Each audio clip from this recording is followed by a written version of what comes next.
담자. 저 아이를 쫓지 마세요. 제가 그렇게 말했을 때 빵집 직원 최미정 씨는 믿을 수 없다는 표정으로 저를 돌아봤습니다. 사장님, 정신 차리세요. 저 애가 방금 빵을 훔쳐 달아났다고요. 신고해야죠. 하지만 저는 고개를 저을 수밖에 없었어요. 왜냐하면 제 눈에는 보였거든요. 저 소녀가 뒤돌아볼 때 흘린 눈물을, 빵을 품에 안고 달아나는 그 작은 어깨가 얼마나 떨리고 있었는지를요. 그리고 그 뒷모습이 너무나 낯익었습니다. 꼭 60년 전 전쟁통에 빵 한 조각을 훔쳐 달아나던 제 자신의 모습 같았거든요. 그런데 제가 미처 몰랐던 건 저 소녀의 뒷모습을 보며 또 다른 사람이 오열하고 있었다는 사실이었습니다. 바로 이 동네에서 가장 높은 건물, 그 꼭대기 회장실에서 쌍안경을 든 채로요. 도대체 무슨 일이었을까요? 이 이야기를 시작하기 전에 구독과 좋아요를 눌러주시고 어디서 듣고 계신지 댓글로 남겨주시면 그곳에 따뜻한 기운이 가득 깃들기를 바라겠습니다. 제 이름은 박연아, 올해 72입니다. 서울 변두리 주택가 골목 어귀에서 따뜻한 빵집이라는 작은 가게를 운영하고 있어요. 이름처럼 정말 따뜻한 빵을 만들려고 애쓰는 곳이죠. 새벽 4시면 일어나서 반죽을 시작하고 5시부터는 오븐에 불을 지핍니다. 각 구운 빵에서 김이 모락모락 피어오를 때 그 냄새가 골목으로 퍼져나갈 때가 제일 좋아요. 와, 오늘도 빵 냄새 죽인다. 출근길 직장인들이 코를 벌름거리며 지나가는 모습을 보면 괜히 뿌듯해지거든요. 그런데 제가 이 빵집을 시작한 건 단순히 장사를 하려는 게 아니었습니다. 저는 배고픔이 뭔지 너무나 잘 알거든요. 1953년 전쟁이 끝나고 얼마 안 됐을 때였어요. 12살이었던 제가 명동 거리를 헤매고 있었죠. 부모님은 피난길에 잃어버렸고 오빠는 전쟁터로 끌려가 돌아오지 않았습니다. 저는 혼자였어요. 며칠째 아무것도 먹지 못한 채로 거리를 떠돌고 있었죠. 그날도 마찬가지였어요. 미군 부대 앞 빵집에서 각 구운 빵 냄새가 났습니다. 고소하고 따뜻한 냄새가 코를 찔렀어요.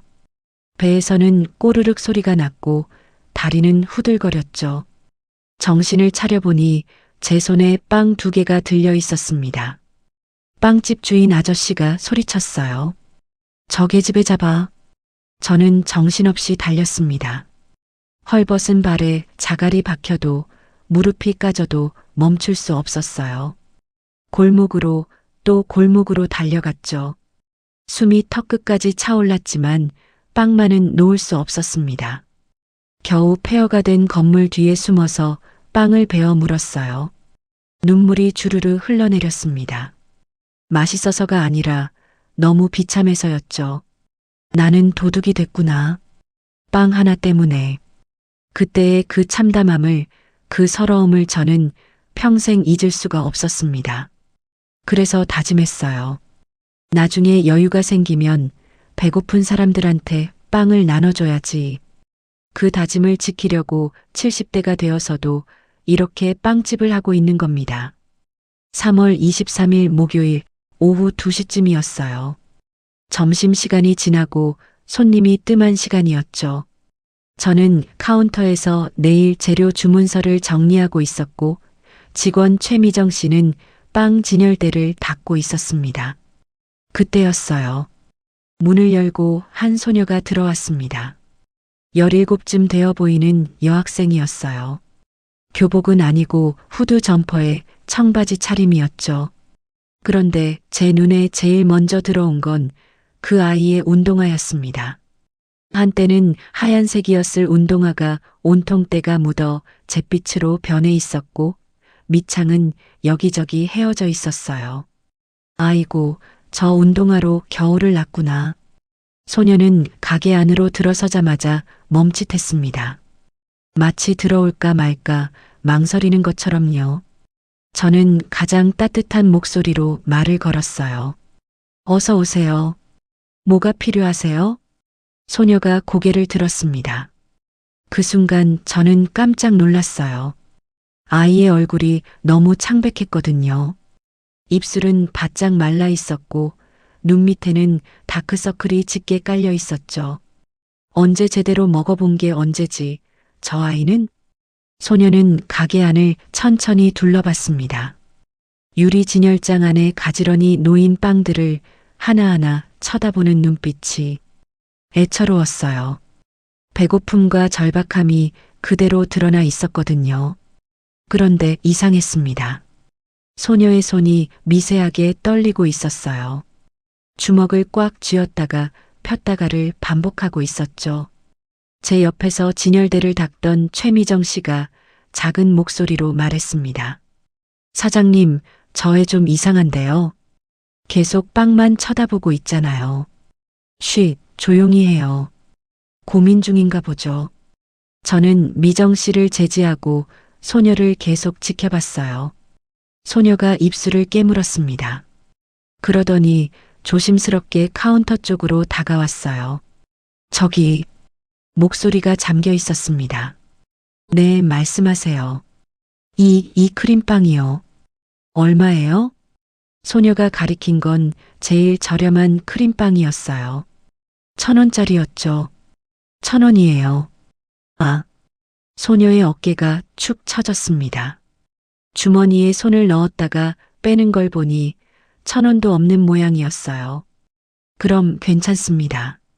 소녀가 돌아서려는 순간 제가 말했습니다. 잠깐만요. 네.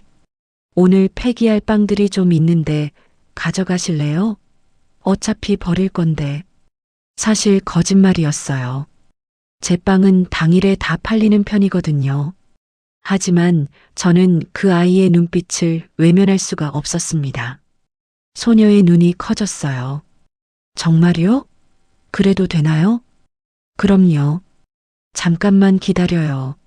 저는 주방으로 들어가 오늘 구운 크림빵 2개를 봉투에 담았습니다. 그리고 우유도 한 팩 넣어줬어요. 여기요. 가져가세요. 감사합니다. 정말 감사합니다. 소녀가 봉투를 받아들 때 그 손이 얼마나 떨리던지요. 마치 보물을 받은 것처럼 조심스럽게 꼭 안았습니다. 그리고 깊게 고개를 숙여 인사하고는 가게 문을 나섰어요. 저는 창문 너머로 그 아이가 골목을 걸어가는 모습을 지켜봤습니다. 봉투를 가슴에 꼭 안고 가는 뒷모습이 자꾸만 신경 쓰였거든요. 잘 먹고 건강했으면 좋겠다. 다음 날 오후였어요. 같은 시간대, 오후 2시쯤. 저는 주방에서 반죽을 하고 있었고 최미정 씨가 카운터를 지키고 있었죠. 문 여는 소리에 고개를 들었는데 어제 그 소녀였습니다. 같은 후드 점퍼에 같은 운동화 차림이었어요. 또 왔네. 저는 반가운 마음에 손을 닫고 카운터로 나가려고 했습니다. 그런데 이상한 점을 발견했어요.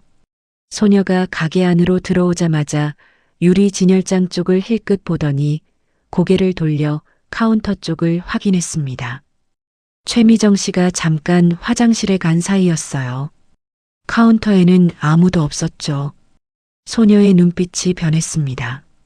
그리고 순식간이었어요. 소녀가 재빠르게 유리문을 열고 크림빵 4개를 후드 주머니에 쑤셔 넣었습니다. 제 눈이 휘둥그레졌죠. 소녀가 제 쪽을 돌아봤습니다.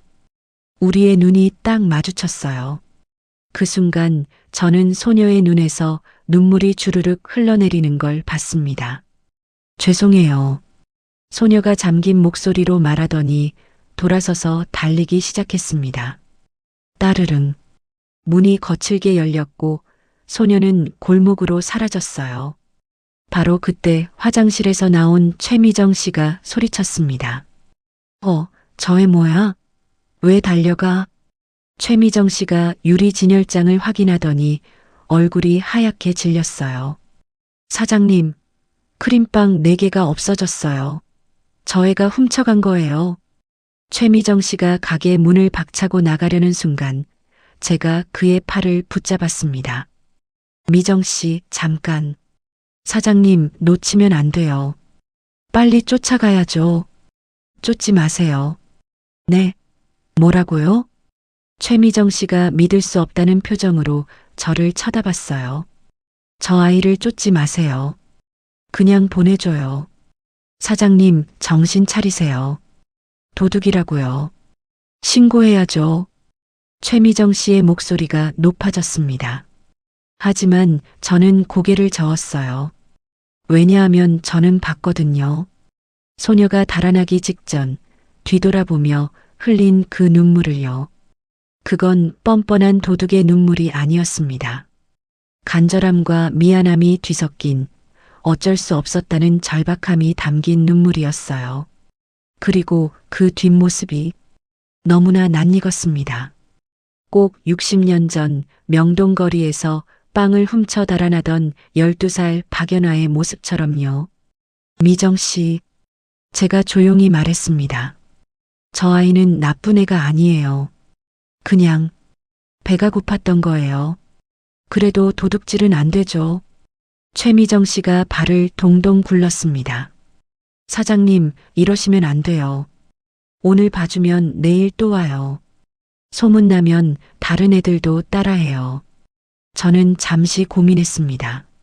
미정 씨 말도 틀린 건 아니었거든요. 하지만 저는 알고 있었어요. 진짜 배고픈 사람은 빵 냄새만 맡아도 눈물이 난다는 걸요. 진짜 절박한 사람은 훔치고 나서도 미안해서 눈물을 흘린다는 걸요. 괜찮아요, 미정 씨. 크림빵 4개쯤이야. 에휴. 최미정 씨가 한숨을 내쉬며 돌아섰습니다. 저는 다시 창문 너머를 바라봤어요. 소녀는 이미 골목 저 끝으로 사라지고 없었습니다. 저 아이 혹시 아픈 사람이라도 있는 걸까? 그때였습니다. 가게 전화가 울렸어요. 따르릉 따르릉. 네, 따뜻한 빵집입니다. 사장님, 저 건물 관리실 김 씨예요. 아, 김 주임님. 무슨 일이세요? 사장님 혹시 아까 빵 훔쳐간 애 있었어요? 제 심장이 철렁했습니다. 어떻게 아세요? CCTV에 찍혔어요. 후드 입은 애가 빵집 나와서 뛰어가는 거. 아, 그게 말이죠, 사장님. 신고하실 거면 지금 해야 해요. 나중에 하면 증거 영상 사라져요. 저는 잠시 망설였습니다. 아니에요, 김 주임님. 신고 안 할 거예요. 네. 왜요? 그냥 제가 준 거예요. 폐기할 빵이었어요. 거짓말이었죠. 하지만 저는 그 아이를 경찰서에 보내고 싶지 않았습니다. 에이, 사장님. 착하신 것도 정도가 있지. 저 애 어제도 왔었잖아요. 네. 어제도 사장님한테 빵 얻어갔잖아요. CCTV에 다 나와요. 그러니까 오늘도 또 온 거예요. 아, 그랬구나. 어제 제가 빵을 줬던 게 오히려. 김 주임님, 괜찮아요. 제가 알아서 할게요. 에휴, 알겠어요. 근데 사장님, 하나만 여쭤볼게요. 네, 말씀하세요. 김 주임의 목소리가 낮아졌습니다. 그 애요. 빵 들고 어디로 갔는지 아세요? 아니요, 모르는데요. 병원 쪽으로 갔어요. 바로 앞 하늘병원 쪽으로. 병원이요? 네. 그래서 제 생각엔요. 아마 저의 집에 아픈 사람이 있는 것 같아요. 김 주임의 말에 제 가슴이 철렁했습니다. 그렇구나. 그래서 빵을. 김 주임님, 그의 얼굴 잘 보셨어요?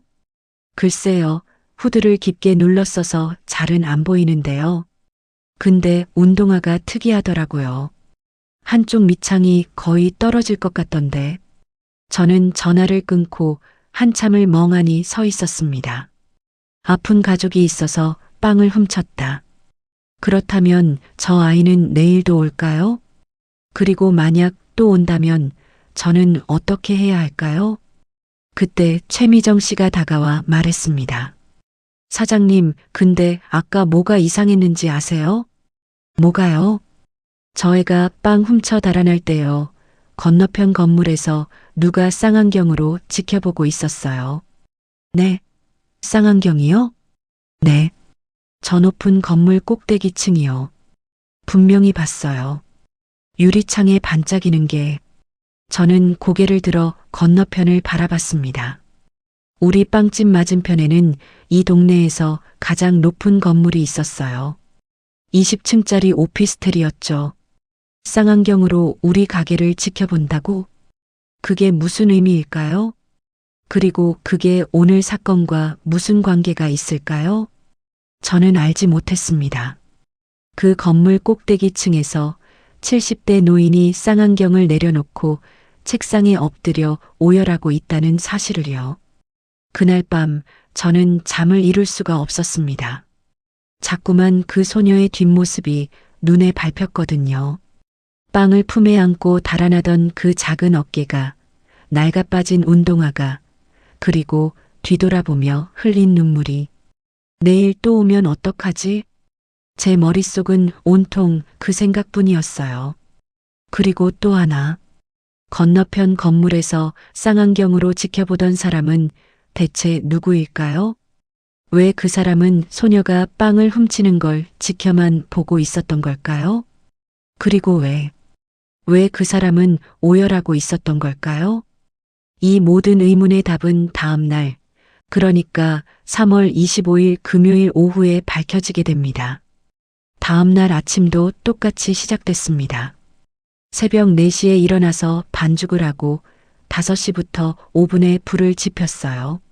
하지만 제 마음은 평소와 달랐습니다. 자꾸만 창밖을 쳐다보게 됐거든요.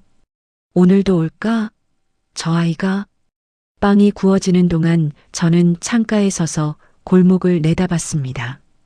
출근하는 사람들, 등교하는 학생들, 장 보러 가시는 할머니들. 평범한 아침 풍경이었지만 유독 후드 입은 아이들만 눈에 들어왔어요. 그때마다 가슴이 철렁했다가 아니면 안도했다가를 반복했죠. 아침 8시쯤 최미정 씨가 출근했습니다. 사장님, 안녕하세요. 미정 씨. 왔어요? 미정 씨가 앞치마를 두르며 제 얼굴을 유심히 쳐다봤어요. 사장님, 어젯밤에 잠 못 주무셨어요? 얼굴이 피곤해 보이시는데. 아, 그래요? 좀 뒤척였네요. 혹시 어제 그 애 때문에요? 저는 대답 대신 헛기침을 했습니다. 미정 씨가 한숨을 내쉬었어요. 에휴, 사장님. 너무 마음 쓰지 마세요. 세상에 배고픈 사람이 한둘인가요? 그래도 오늘 또 오면 그땐 진짜 말려야 해요. 습관되면 안 되잖아요. 미정 씨는 그렇게 말하고는 진열대를 닦으러 갔습니다. 저는 다시 창밖을 내다봤어요. 오전 시간이 흘러갔습니다. 손님들이 오고 가고 빵이 팔리고 새로 구워지고 평범한 하루였지만 저는 계속 초조했어요. 점심시간이 되자 저는 주방에서 간단히 김밥으로 끼니를 때웠습니다. 입맛이 없었거든요. 혹시 어제 너무 무섭게 해서 안 오는 걸까? 아니면 다른 곳에서 또 빵을 훔치고 있는 걸까? 온갖 생각이 머릿속을 떠돌았어요. 그리고 오후 2시가 됐습니다. 따르릉. 문이 열리는 소리에 저는 반사적으로 고개를 들었습니다. 심장이 쿵 하고 내려앉았어요. 그 소녀였습니다. 어제와 똑같은 회색 후드 점퍼에 색이 바랜 청바지, 그리고 밑창이 떨어져가는 운동화를 신고 있었죠. 소녀도 저를 봤습니다. 우리의 눈이 마주쳤어요. 소녀의 눈이 흔들렸습니다. 들어올까 말까 망설이는 게 보였어요. 발을 한 걸음 뒤로 빼더니 다시 앞으로 내딛고 또 망설이고, 그 모습이 너무 안쓰러웠습니다. 저는 조용히 입을 열었어요. 들어와요. 괜찮아요. 소녀가 깜짝 놀란 표정으로 저를 쳐다봤습니다. 어서 와요. 추운데 문 닫고. 소녀는 조심스럽게 문을 닫고 안으로 들어왔습니다. 고개를 푹 숙인 채였어요. 최미정 씨가 카운터에서 소녀를 쏘아봤습니다. 또 왔네, 저 애가. 그런 표정이었죠. 저는 미정 씨에게 눈짓으로 진정하라는 신호를 보냈습니다. 소녀는 유리 진열장 앞에 멈춰 섰어요. 어제처럼 빵들을 하나하나 쳐다봤습니다. 하지만 손은 주머니에 꽂힌 채 꼼짝도 하지 않았어요. 5초, 10초, 20초. 긴 침묵이 흘렀습니다. 그러더니 소녀가 작은 목소리로 말했어요. 저기요. 네, 말해봐요. 어제 죄송했어요. 소녀의 목소리가 떨렸습니다. 빵을 훔쳐서요. 정말 죄송해요. 고개를 들었을 때 소녀의 눈가가 붉어져 있는 게 보였어요. 울지 않으려고 애쓰는 게 역력했죠. 괜찮아요. 제가 부드럽게 말했습니다. 빵 4개쯤이야. 별일 아니에요. 아니에요. 도둑질이잖아요. 잘못한 거예요. 소녀가 고개를 떨구었습니다. 그래도 저는 어쩔 수가 없었어요. 소녀의 어깨가 미세하게 떨렸습니다. 참았던 감정이 북받쳐 오르는 것 같았어요. 저는 주방에서 따뜻한 우유를 데워왔습니다. 일단 이거 마셔요. 아침 먹었어요? 소녀는 대답하지 않았습니다. 하지만 그 침묵이 답이었죠. 저는 크림빵 2개를 접시에 담아서 우유와 함께 테이블에 놓았어요. 앉아서 먹어요. 천천히. 하지만 괜찮아요. 먹어요. 소녀는 망설이다가 조심스럽게 의자에 앉았습니다. 그리고 빵을 집어들었어요. 첫 입을 베어 물었을 때 소녀의 눈에서 눈물이 주르륵 흘러내렸습니다. 맛있어요. 정말, 정말 맛있어요. 소녀가 눈물을 닦으며 말했어요. 저는 옆에 앉았습니다. 천천히 먹어요. 체해요. 소녀는 고개를 끄덕이며 빵을 먹었습니다. 한 입 한 입 씹을 때마다 눈물이 떨어졌어요. 배가 고파서 우는 건지, 고마워서 우는 건지, 미안해서 우는 건지, 아마 다 섞여 있었겠죠. 저는 조용히 기다렸습니다. 소녀가 빵 2개를 다 먹고 우유를 마실 때까지요. 후, 소녀가 긴 한숨을 내쉬었습니다. 그제야 조금 진정된 것 같았어요. 저는 부드럽게 물었습니다. 이름이 뭐예요? 서하늘이요. 하늘이구나. 예쁜 이름이네. 감사합니다.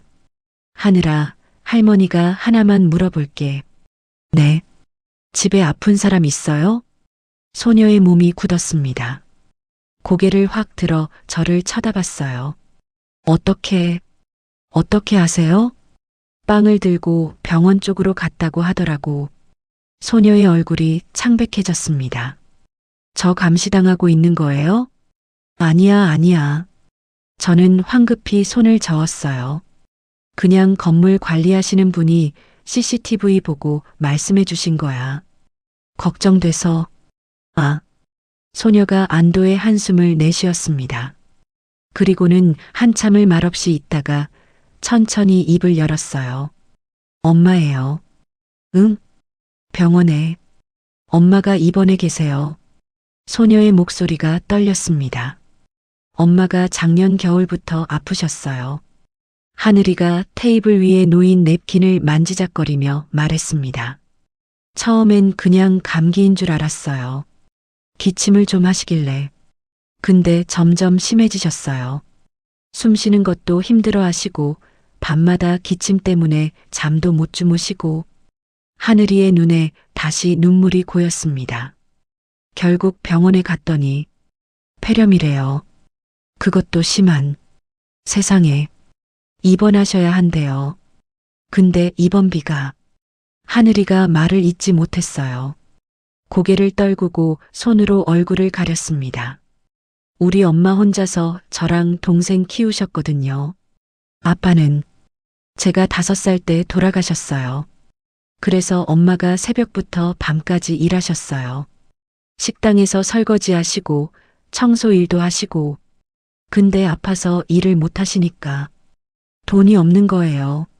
하늘이의 어깨가 떨렸습니다. 병원비는 계속 나가는데 저는 고등학교도 중퇴했어요. 알바를 해야 하니까. 근데 미성년자라고 안 뽑아주는 데가 많아요. 겨우 찾은 전단지 돌리는 알바도 일주일에 사나흘밖에 못해요. 그것도 하루에 3만 원씩이요.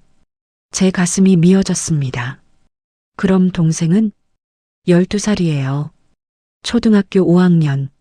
지금 어디 있어요? 집에 있어요. 학교는 요즘 못 가고 있어요. 왜요? 하늘이가 입술을 깨물었습니다. 급식비를 못 내서요. 창피해서 안 간대요. 아이고. 그래서 제가 밥을 해줘야 하는데 집에 쌀도 떨어지고 반찬도 없고. 하늘이의 목소리가 점점 작아졌습니다. 그래서 어제 빵을.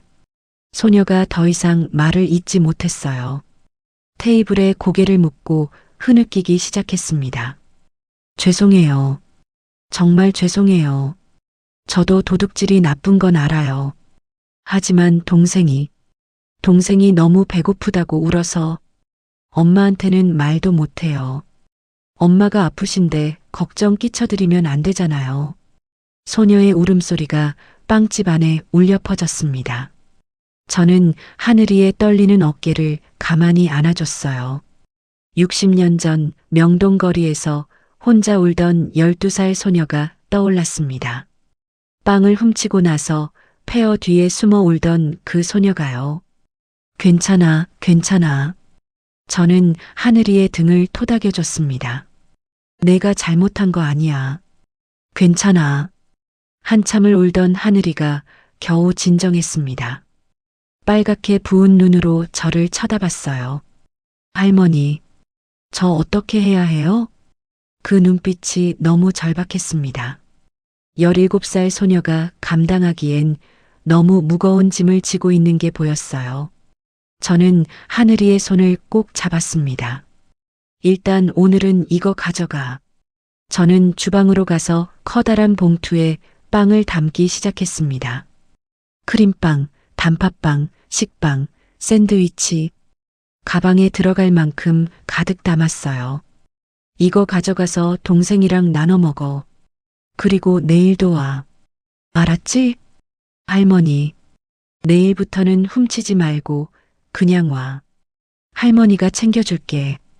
하늘이의 눈에서 다시 눈물이 흘러내렸습니다. 감사합니다. 정말 감사합니다. 하늘이가 깊게 고개를 숙였어요. 할머니, 제가 꼭 갚을게요. 나중에 돈 벌면 꼭 갚을게요. 그래, 그래. 나중에 여유 생기면 그때 갚아. 천천히. 하늘이는 빵 봉투를 꼭 안고 일어섰습니다. 할머니, 진짜 감사해요.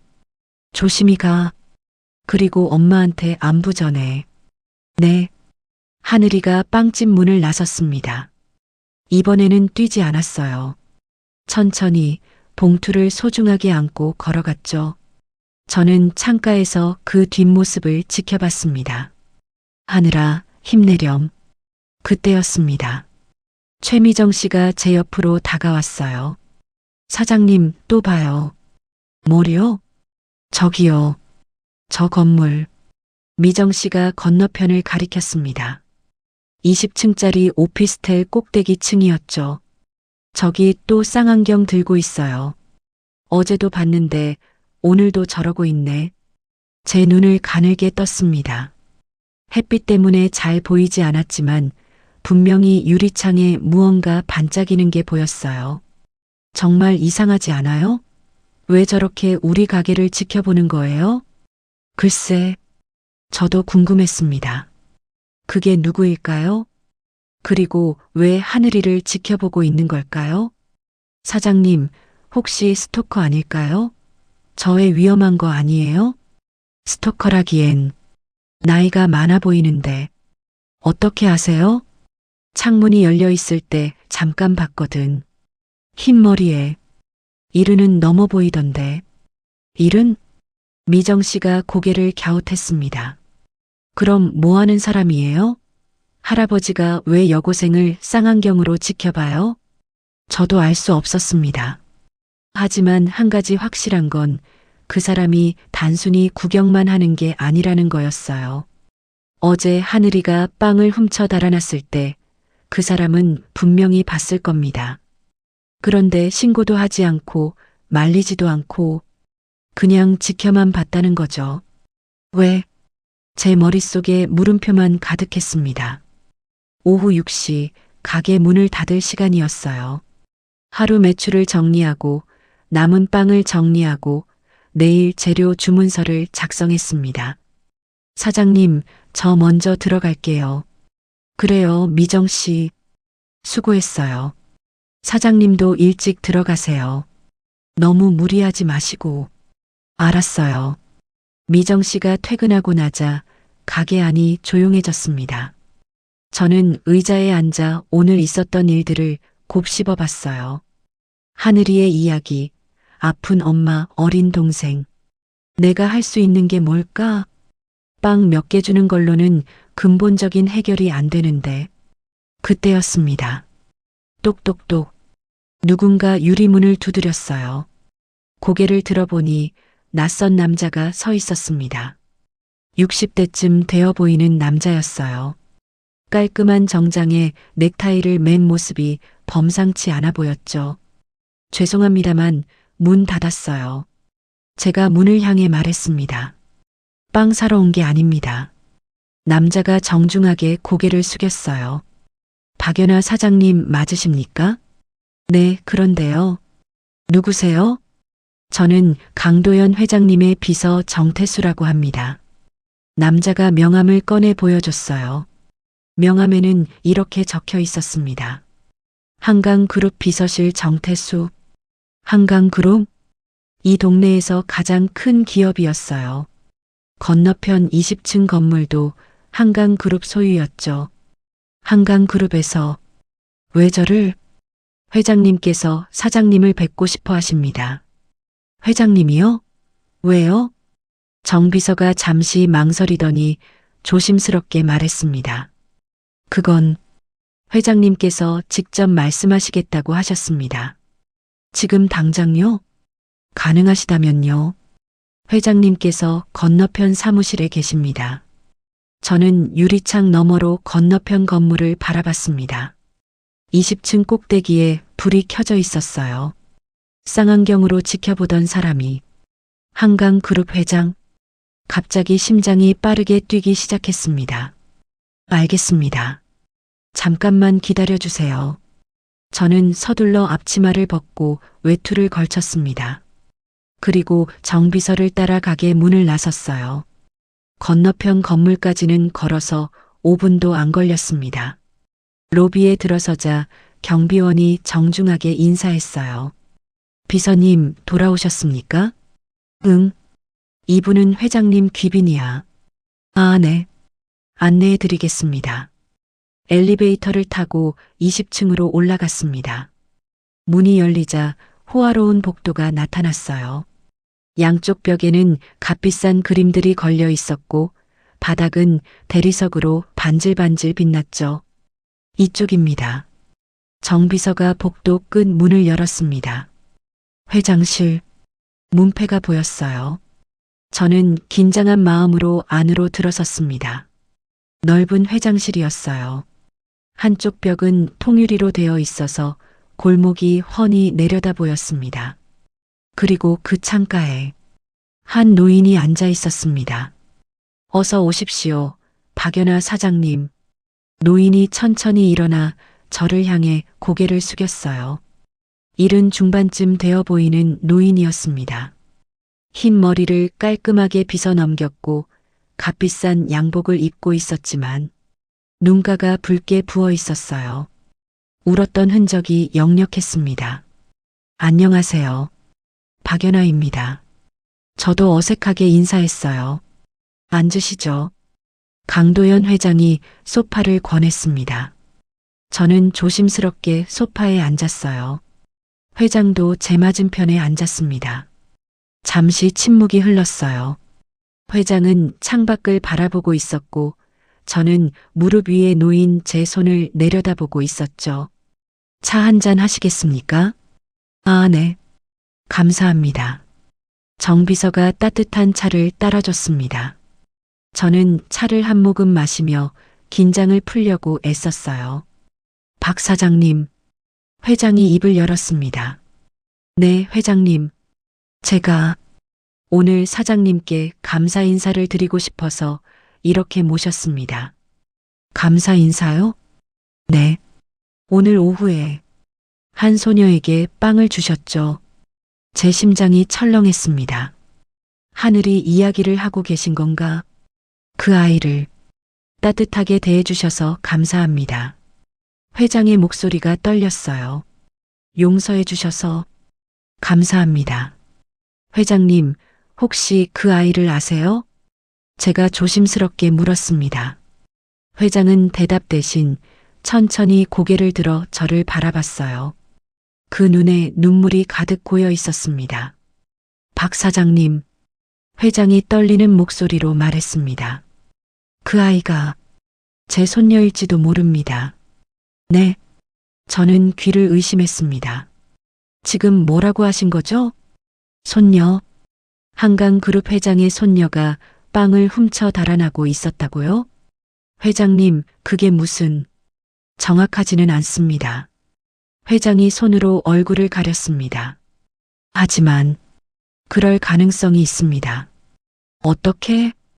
긴 이야기입니다. 회장이 창밖을 바라봤어요. 저 아래 어두워진 골목을 내려다보며 말했습니다. 이 이야기를 하려면 25년 전으로 거슬러 올라가야 합니다. 회장의 눈에서 눈물 한 방울이 떨어졌습니다. 제가 제 딸을 버렸던 그날로 말이죠. 강도연 회장은 한참을 말없이 창밖을 바라봤습니다. 저는 조용히 기다렸어요. 회장의 옆모습에서 깊은 슬픔이 느껴졌거든요. 얼마나 시간이 흘렀을까요? 회장이 천천히 입을 열었습니다. 1999년이었습니다. 회장의 목소리는 낮고 무겁게 깔렸어요. 그때 저는 한강그룹을 막 물려받았을 때였죠. 46의 나이에 회장이 됐습니다. 제 아버지께서 갑작스럽게 돌아가셔서 준비도 안 된 채로 회장직을 맡게 됐어요. 회장이 찻잔을 들어 한 모금 마셨습니다. 손이 미세하게 떨리고 있었어요. 그 시절이 참 힘들었습니다. IMF 외환위기 직후였거든요. 회사가 부도날 위기였어요. 매일 채권자들이 찾아왔고 직원들은 불안에 떨었죠. 저는 회사를 살리기 위해 미친 듯이 일했습니다. 새벽부터 밤까지 주말도 없이. 회장의 목소리가 점점 작아졌습니다. 그러다 보니 집에는 거의 들어가지 못했어요. 아내와 딸이 있었지만 얼굴 보기가 힘들었죠. 특히 딸 아이는 제가 없는 동안 너무 많이 컸더라고요. 회장이 책상 서랍을 열었습니다. 낡은 사진 한 장을 꺼내 제게 보여줬어요. 사진 속에는 10살쯤 되어 보이는 소녀가 활짝 웃고 있었습니다. 제 딸 민지입니다. 이 사진을 찍을 때가 딸아이 생일이었어요. 10살 생일이었는데 저는 회의 때문에 생일 파티에 못 갔죠. 회장의 손가락이 사진을 쓰다듬었습니다. 그게 마지막이었습니다. 딸아이와 함께 찍은 마지막 사진이. 회장님, 저는 가슴이 먹먹해졌어요. 그 후로 5년이 지났습니다. 민지는 15이 됐고 저는 여전히 일에 파묻혀 있었죠. 아내는 그런 저에게 실망했나 봅니다. 점점 말수가 줄어들었고 제게서 멀어져 갔어요. 그러던 어느 날 회장이 말을 잠시 멈췄습니다. 눈을 감고 깊게 숨을 들이마셨어요. 마치 고통스러운 기억을 떠올리는 것처럼요. 그날이었습니다. 회장이 눈을 떴어요. 2000년 3월 15일. 그날 밤 저는 늦게 집에 들어갔습니다. 11시쯤이었을 거예요. 현관문을 열고 들어가는데 집안이 너무 조용했습니다. 보통 때는 아내가 거실에서 TV를 보고 있었거든요. 근데 그날은 집안이 어두웠어요. 이상한 기분이 들었죠. 회장의 손이 떨렸습니다. 거실 불을 켰습니다. 그리고 테이블 위에 편지 두 통이 놓여 있는 걸 봤어요. 하나는 제 이름으로, 하나는 민지 이름으로. 아내가 쓴 편지였습니다. 저는 숨을 죽이고 회장의 이야기를 들었어요. 편지를 열었습니다. 손이 너무 떨려서 종이가 찢어질 뻔했죠. 회장이 눈을 감았습니다. 마치 그때의 편지 내용을 그대로 떠올리는 것처럼요. 여보, 미안해요. 더 이상은 못 견디겠어요. 당신은 회사만 생각하고 저와 민지는 투명 인간 같았어요. 우리가 없어도 모를 것 같아요. 아니, 오히려 편할지도 모르죠. 저는 떠나기로 했어요. 민지는 데려갈 수 없어요. 제가 갈 곳은 아이를 키울 수 없는 곳이거든요. 미안해요. 민지를 잘 부탁해요. 회장의 목소리가 떨렸습니다. 그게 전부였습니다. 아내는 다른 남자와 떠났다는 얘기를 나중에 들었어요. 그리고 민지는 회장이 말을 잇지 못했어요. 한참을 침묵하다가 겨우 입을 열었습니다. 민지 방으로 뛰어갔습니다. 문을 열었는데 빈 방이었어요. 침대도 책상도 옷장도 다 있었지만 민지는 없었습니다. 책상 위에 편지가 한 장 놓여 있었어요. 아내가 민지에게 남긴 편지였죠. 회장이 두 번째 서랍을 열었습니다. 노랗게 바랜 편지 한 장을 꺼냈어요. 이 편지는 25년이 지난 지금까지 간직하고 있습니다. 회장이 편지를 펼쳤습니다. 떨리는 손으로 한 글자 한 글자 읽기 시작했어요. 민지야, 엄마가 미안해. 엄마는 너를 데려가고 싶었어. 하지만 갈 수 없어. 엄마가 가는 곳은 내가 살기 힘든 곳이야. 아빠는 바쁜 사람이야. 하지만 너를 사랑하셔. 엄마보다 훨씬 더 많이. 아빠 밑에서 행복하게 자라. 좋은 학교 가고 좋은 사람 만나고. 엄마는 멀리서 너를 응원할게. 사랑해, 우리 민지. 편지를 다 읽은 회장의 눈에서 눈물이 뚝뚝 떨어졌습니다. 하지만 저는 그 편지대로 하지 못했습니다. 민지를 찾았습니다. 회장이 눈물을 닦으며 말했어요. 근처 공원 벤치에 웅크리고 앉아 있더군요. 혼자서 다가갔습니다. 민지야 하고 불렀죠. 민지가 고개를 들었어요. 눈이 퉁퉁 부어 있었습니다. 얼마나 울었는지. 아빠, 민지가 떨리는 목소리로 말했어요. 엄마가 우리 버리고 갔어. 회장의 목소리가 잠겼습니다. 저는 뭐라고 대답해야 할지 몰랐습니다. 위로의 말, 괜찮다는 말, 그 어떤 말도 입 밖으로 나오지 않았어요. 그냥 서 있었습니다. 민지를 내려다보기만 했죠. 그때 민지가 물었어요. 아빠, 나 어떻게 돼? 이제 엄마도 없는데. 회장이 두 손으로 얼굴을 감쌌습니다. 저는 그 순간 생각했습니다. 회사 일로 머리가 터질 것 같은데 여기에 15살 사춘기 딸까지 돌봐야 한다고? 불가능하다고 생각했어요. 그래서 회장의 어깨가 떨렸습니다. 그래서 말했습니다. 민지야, 아빠도 지금 힘들어. 회사 일 때문에 너를 제대로 돌볼 수 없을 것 같아.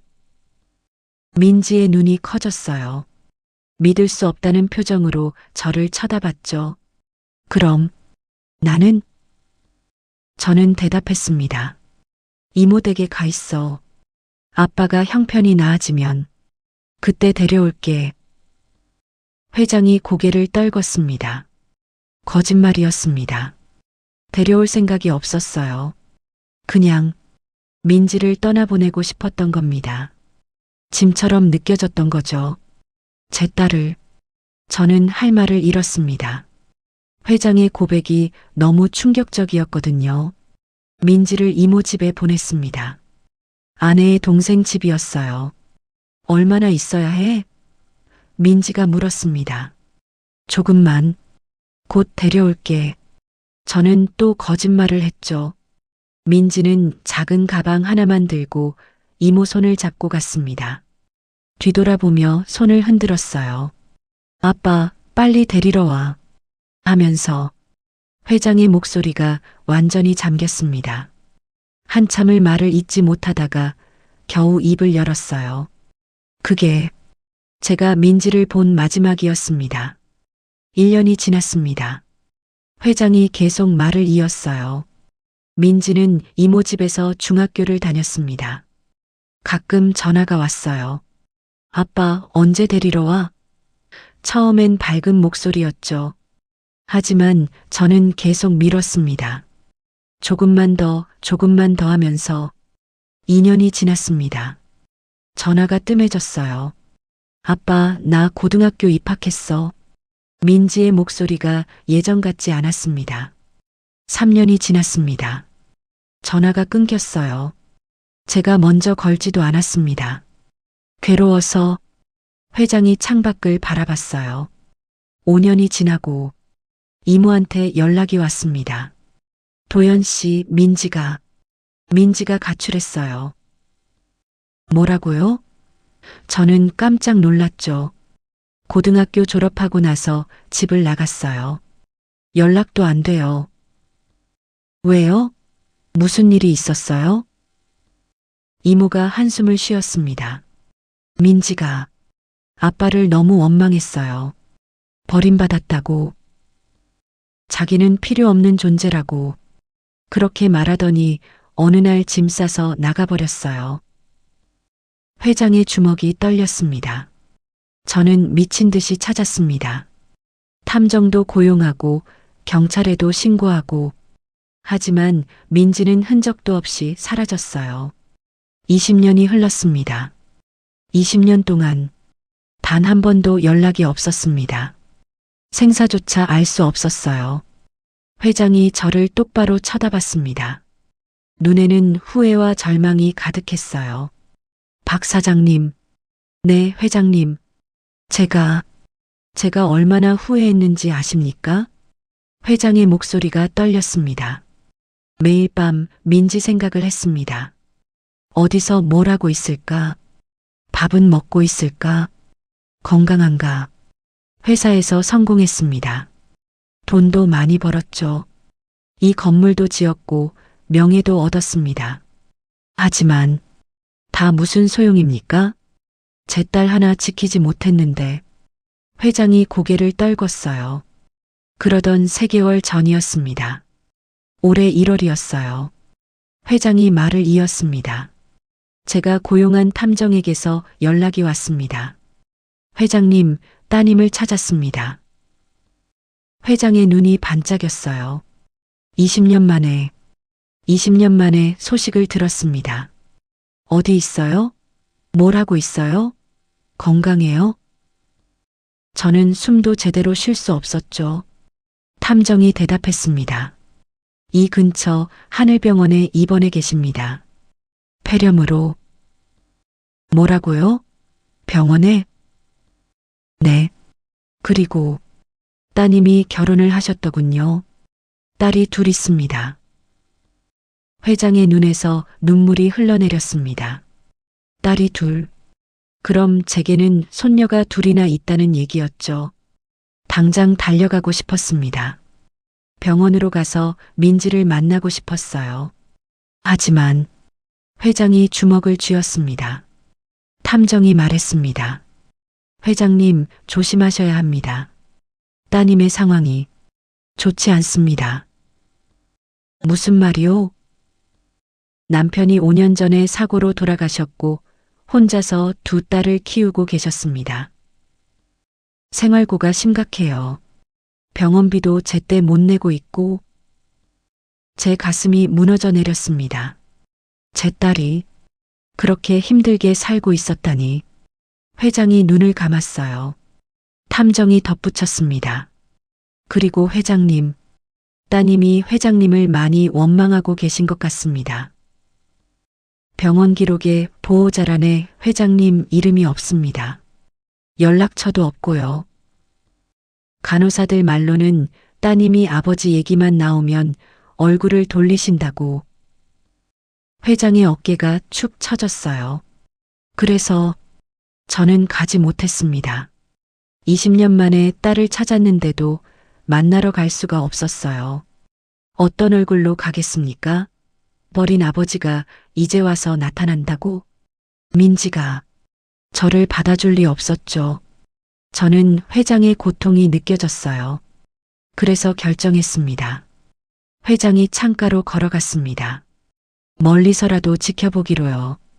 이 건물 20층에서 쌍안경으로 딸과 손녀들을 지켜보기로 했습니다. 회장이 창문 옆 탁자를 가리켰어요. 거기에 고급 쌍안경이 놓여 있었습니다. 매일 아침 7시부터 저녁 8시까지 저는 여기 앉아서 저 골목을 지켜봤습니다. 손녀들이 학교 가는 모습, 장 보러 가는 모습, 병원 가는 모습, 모두 이 쌍안경으로 봤어요. 그러던 어느 날, 회장이 빵집 쪽을 가리켰습니다. 한 소녀가 사장님 빵집 앞에서 멈춰 섰어요. 쌍안경으로 보니 제 큰 손녀였습니다. 17살. 소녀가 빵집 유리창을 들여다봤어요. 오래오래.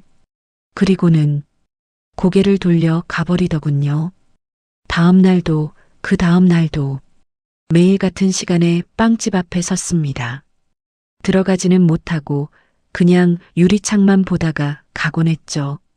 얼마나 배가 고팠을까요? 회장의 목소리가 떨렸습니다. 그러다가 사흘 전 소녀가 용기를 내서 빵집 안으로 들어갔습니다. 사장님께서 따뜻하게 맞아주시더군요. 그리고 빵을 주셨죠. 저는 쌍안경을 든 채로 울었습니다. 제가 해줘야 할 일을 낯선 분이 대신해주고 계셨으니까요. 회장이 저를 돌아봤어요. 그리고 어제 소녀가 빵을 훔쳐 달아나는 걸 봤습니다. 제 가슴이 찢어지는 것 같았어요. 제 손녀가 배고파서 빵을 훔칠 정도로 힘든 삶을 살고 있다니. 그 뒷모습을 보면서 회장이 말을 잇지 못했습니다. 한참을 멈췄다가 겨우 입을 열었어요. 꼭 25년 전 민지의 뒷모습 같았습니다. 제가 버렸던 딸이, 그 작고 외로운 뒷모습이. 회장이 무릎을 꿇었습니다. 그리고 저를 향해 깊게 고개를 숙였어요. 사장님 부탁드립니다. 회장님 무슨, 제 손녀를 부탁드립니다. 회장의 이마가 바닥에 닿았습니다. 저는 갈 수 없습니다. 제가 나타나면 민지가, 손녀들이 더 상처받을 겁니다. 하지만 사장님은 다르십니다. 이미 아이들을 따뜻하게 대해주셨어요. 부탁입니다. 제 대신 제 손녀들을 지켜봐 주십시오. 저는 얼떨떨했습니다. 70대 노인이, 그것도 대기업 회장이 제 앞에 무릎을 꿇고 있다니. 회장님, 일단 일어나세요. 안 됩니다. 약속해 주실 때까지. 알겠습니다. 일어나세요. 저는 회장을 부축해서 일으켰어요. 회장의 얼굴이 눈물로 범벅이 되어 있었습니다. 제가 할 수 있는 일을 하겠습니다. 감사합니다. 정말 감사합니다. 회장이 제 손을 꼭 잡았어요. 병원비는 제가 익명으로 부담하겠습니다. 절대 제가 냈다는 걸 알리지 마십시오. 그리고 이것. 회장이 봉투 하나를 꺼냈습니다. 이건 매달 손녀들의 생활비입니다. 사장님 명의로 전달해 주십시오. 회장님, 이건 너무, 제발입니다. 회장의 눈빛이 간절했어요. 제가 할 수 있는 게 이것밖에 없습니다. 저는 봉투를 받았습니다. 무거웠어요. 돈의 무게가 아니라 회장의 후회와 그리움의 무게였죠. 빵집으로 돌아오는 길, 저는 계속 생각에 잠겼습니다. 하늘이가 회장님의 손녀라니. 그럼 하늘이 엄마가 회장님의 딸이고 20년 동안 소식이 끊겼던 딸이 모든 게 하나로 연결됐어요. 왜 하늘이가 그렇게 힘들게 살고 있는지, 왜 병원비를 못 내고 있는지, 왜 동생은 급식비가 없어서 학교를 못 가는지, 내가 뭘 할 수 있을까? 빵집 문을 열고 들어섰습니다. 조용한 가게 안. 저는 카운터에 앉아서 오늘 하루를 되돌아봤어요. 하늘이의 눈물, 회장님의 오열, 그리고 25년 전 버려진 딸의 이야기. 모두가 상처받았구나. 저는 결심했습니다. 이 가족을 이어줘야겠다고. 아버지와 딸을, 할아버지와 손녀들을, 25년간 끊어진 가족의 끈을 다시 이어줘야겠다고요. 하지만 어떻게 하면 상처받지 않고 다시 만날 수 있을까요? 그건 신중하게 생각해야 할 문제였습니다. 저는 창밖을 바라봤어요.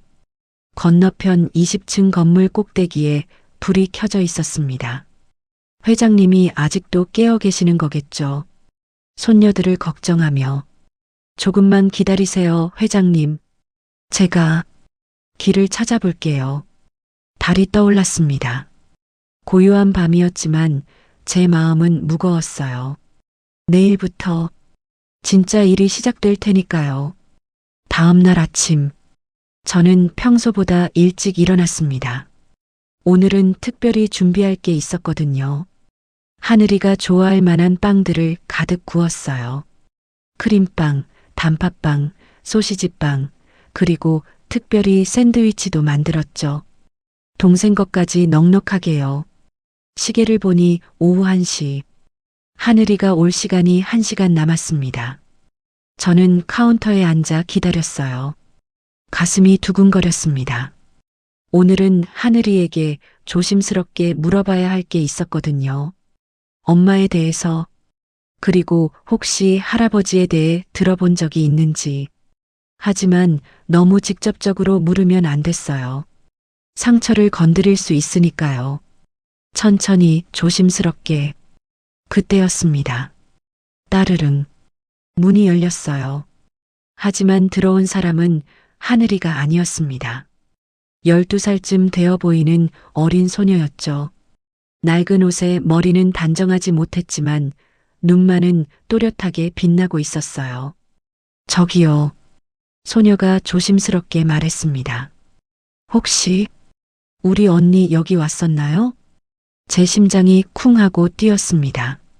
언니라고? 그럼 이 아이가 언니가 누군데? 서하늘이요. 17살. 역시 하늘이의 동생이었습니다. 둘째 손녀. 언니가 여기서 빵을 얻어간다고 했는데 오늘은 제가 대신 왔어요. 왜? 언니는? 소녀의 눈에 눈물이 고였습니다. 언니가 쓰러졌어요. 뭐라고? 아침부터 밥을 못 먹어서 길에서 쓰러졌대요. 지금 병원에 있어요. 엄마 계신 병원에. 소녀가 울음을 터뜨렸습니다. 엄마도 아프고 언니도 쓰러지고 저는 어떻게 해야 해요? 그 순간 저는 더 이상 기다릴 수 없다는 걸 깨달았습니다. 이 아이들을 더 이상 이렇게 내버려 둘 수 없다는 걸요. 이름이 뭐예요? 저는 소녀의 어깨를 잡고 물었습니다. 서민아예요. 미나야, 진정해. 언니는 어느 병원에 있어? 하늘병원이요. 3층 응급실. 알았어. 지금 당장 가자. 저는 재빨리 앞치마를 벗고 외투를 걸쳤어요. 그리고 방금 구운 빵들을 큰 봉투에 담았습니다. 미정 씨, 주방에서 반죽하던 최미정 씨가 고개를 내밀었어요. 네, 사장님? 제가 급한 일이 생겨서 병원 좀 다녀올게요. 가게 부탁해요. 네, 갑자기요? 어디 아프세요? 아니에요. 급한 일이 있어서요. 저녁까지는 돌아올게요. 저는 미나의 손을 잡고 가게를 나섰습니다. 하늘병원까지는 걸어서 10분 거리였어요. 미나는 작은 손으로 제 손을 꼭 쥐고 있었습니다. 손바닥에서 땀이 배어 나오는 게 느껴졌어요. 얼마나 무섭고 불안했을까요? 미나야. 네. 언니는 괜찮을 거야. 걱정하지 마. 정말요? 그럼. 할머니가 있잖아. 미나가 고개를 들어 저를 쳐다봤어요. 불안한 눈빛이었지만 제 말에 조금 안심하는 것 같았습니다. 병원에 도착했어요. 3층 응급실로 뛰어 올라갔습니다. 저기요. 간호사에게 다가갔어요. 서하늘 환자 어디 있나요? 서하늘 환자요? 잠시만요. 간호사가 차트를 확인했습니다. 3번 침대에 계세요. 저쪽입니다. 안내받은 곳으로 갔어요. 커튼 뒤에서 누군가 누워있는 모습이 보였습니다. 커튼을 젖혔을 때 하늘이가 침대에 누워 링거를 맞고 있었어요. 얼굴이 새하얗게 질려 있었고 입술은 바짝 말라 있었습니다. 언니, 미나가 침대로 달려갔어요. 미나야. 하늘이가 힘없이 눈을 떴습니다. 할머니, 죄송해요. 제가 또, 아니야, 괜찮아. 저는 침대 옆에 앉았어요. 많이 아파? 아니요. 괜찮아요. 그냥 좀 어지러웠을 뿐이에요. 하지만 하늘이의 얼굴을 보니 전혀 괜찮아 보이지 않았습니다. 그때 의사가 들어왔어요. 보호자분이세요? 네, 제가 보호자입니다. 저는 거짓말을 했어요. 하지만 이 순간만큼은 제가 보호자가 되어야 했으니까요. 환자분이 극심한 영양실조 상태입니다. 언제 제대로 식사를 하셨나요? 의사가 심각한 표정으로 물었어요. 며칠 전에 하늘이가 작은 목소리로 대답했습니다. 의사가 한숨을 쉬었어요. 이렇게 계속 방치하시면 큰일 납니다. 최소한 하루 세 끼는 제대로 드셔야죠. 링거 다 맞으면 귀가하셔도 됩니다만 오늘은 푹 쉬세요. 그리고 며칠간은 영양가 있는 음식 드셔야 합니다. 알겠습니다. 감사합니다. 의사가 나가고 나자 저는 하늘이의 손을 잡았어요. 얼음장처럼 차가웠습니다. 하늘아, 할머니 죄송해요. 제가 또 폐를 끼쳐서. 그런 말하지 마. 내 잘못이 아니야. 하늘이의 눈에서 눈물이 흘러내렸습니다. 저는 정말 못난 언니예요. 미나는 밥도 제대로 못 먹이고 엄마는 병원에 계시고 저까지 쓰러지면 우리 가족은 어떻게 되는 거예요? 하늘이가 흐느끼기 시작했어요. 얼마나 많은 것을 혼자 감당하려 했을까요? 하늘아, 이제 혼자 아니야. 제가 하늘이의 머리를 쓰다듬었습니다. 할머니가 있잖아. 그리고 저는 잠시 망설였어요. 회장님 이야기를 해야 할까요? 하지만 아직은 때가 아닌 것 같았습니다. 그리고 너희를 도와주고 싶어 하는 사람들이 있어. 누구요? 나중에 이야기해 줄게. 지금은 일단 쉬어. 1시간쯤 지나자 하늘이의 링거가 다 떨어졌어요. 안색이 조금 나아진 것 같았습니다. 할머니, 엄마 병실에 가봐도 될까요? 그래, 가자. 엄마가 기다리시겠다. 우리는 5층으로 올라갔습니다. 복도를 걷는데 미나가 제 옷자락을 잡아당겼어요. 할머니, 엄마한테는 언니가 쓰러진 거 말하지 마요. 왜? 엄마가 걱정하실까 봐요. 미나의 얼굴에 어른스러운 표정이 스쳤습니다. 12살 아이가 아니었어요. 너무 일찍 철이 든 아이였죠. 알았어. 비밀로 할게. 하늘이 엄마가 입원한 병실은 6인실이었어요. 문을 열고 들어가자 침대에 누워 계신 여자가 보였습니다. 40대 초반쯤 되어 보였어요. 머리는 반백이 되어 있었고 얼굴은 수척했습니다. 산소 마스크를 쓰고 있었지만 눈만은 또렷했어요. 엄마. 하늘이와 미나가 침대로 다가갔습니다. 아이고, 우리 딸들. 여자가 산소 마스크를 잠시 벗고 미소 지었어요. 하지만 그 미소에는 미안함이 가득했습니다. 엄마, 괜찮으세요? 응, 괜찮아. 오늘은 좀 나은 것 같아. 여자가 저를 보고 놀란 표정을 지었어요. 어머, 누구세요? 안녕하세요. 저는 따뜻한 빵집을 하는 박연아라고 합니다. 저는 정중하게 인사했어요. 아, 아이들한테서 들었어요. 빵을 주신다고. 여자의 눈에 눈물이 고였습니다.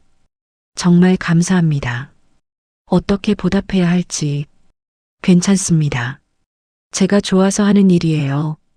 저는 가방에서 빵 봉투를 꺼냈어요. 오늘도 빵 좀 구워왔어요. 아이들이랑 나눠 드세요. 감사합니다. 정말. 여자가 고개를 숙였어요. 하지만 그 모습에서 깊은 수치심이 느껴졌습니다. 남의 도움을 받아야 하는 자신이 부끄러운 거겠죠. 근데 이름이 뭐라고 하셨죠? 서민지입니다. 순간 제 심장이 멈추는 것 같았어요. 민지, 회장님의 딸 이름. 25년 전 버려진 딸. 그 이름이. 저는 애써 평정을 유지했습니다. 민지 씨, 편찮으신데 병원은 언제부터 다니셨어요? 작년 겨울부터요. 처음엔 그냥 감기인 줄 알았는데. 민지 씨가 기침을 했어요. 하늘이가 재빨리 물을 따라 드렸습니다. 한 모금 마시고 말씀하세요. 고마워, 하늘아. 민지 씨가 물을 마시고 숨을 돌렸어요. 폐렴이 심해져서 입원하게 됐어요. 가족분들은 안 계세요? 제가 조심스럽게 물었습니다.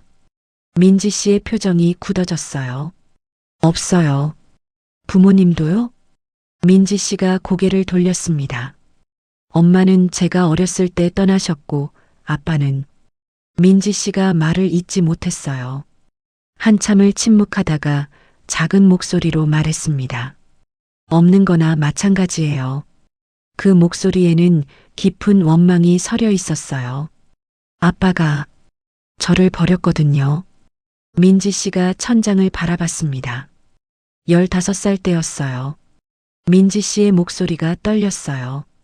엄마가 집을 나가셨어요. 다른 남자랑. 아빠는 저를 이모 집에 보냈죠. 조금만 있으면 데리러 올게 그렇게 말하면서. 하지만 거짓말이었어요. 민지 씨의 눈에서 눈물이 흘러내렸습니다. 1년이 지나고 2년이 지나고 아빠는 오지 않았어요.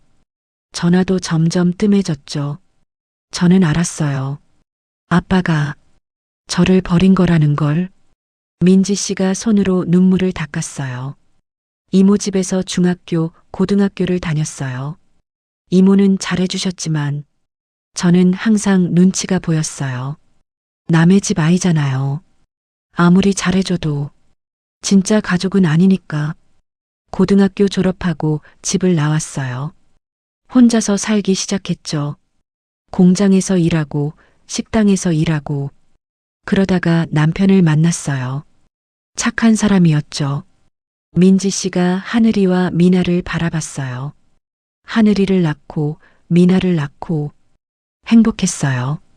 가난해도 우리만의 가족이 있으니까요. 근데 민지 씨의 목소리가 잠겼습니다.